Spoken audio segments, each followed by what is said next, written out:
হর হর মহাদেব। এই প্রথমবার আমি টুপাই আর পূজা পৌঁছে গেলাম বল্লাকালীর পুজোর দিন রাত্রেবেলা। কারণ এর আগে কখনোই আমরা বল্লাকালী পুজোর দিন রাত্রেবেলা যাই। গিয়ে দেখি বাপরে, প্রচণ্ড জ্যাম্প রাস্তায়।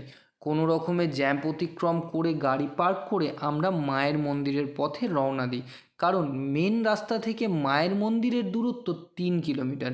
এই 3 কিলোমিটার রাস্তা আমরা যখন অতিক্রম করে প্রায় মায়ের মন্দিরের সামনে, তখন গিয়ে দেখি যে এত জনসমুদ্র, যে এই জনসমুদ্র আমাদেরকে বারবার মন্দিরের বাইরে ঠেলে বার করে দিচ্ছিল। তারপরে কোনো রকমে মায়ের মন্দিরের সামনে দাঁড়িয়ে মায়ের ছবি তুলে মাকে প্রণাম করে বেরিয়ে পড়লাম আমরা মেলার উদ্দেশ্যে। মেলাতে গিয়ে ঘুরতে ঘুরতে দেখি নাগরদোলা থেকে কাগজ পড়ছে। এটা দেখে আমরা বাড়ির জন্য রওনা হই।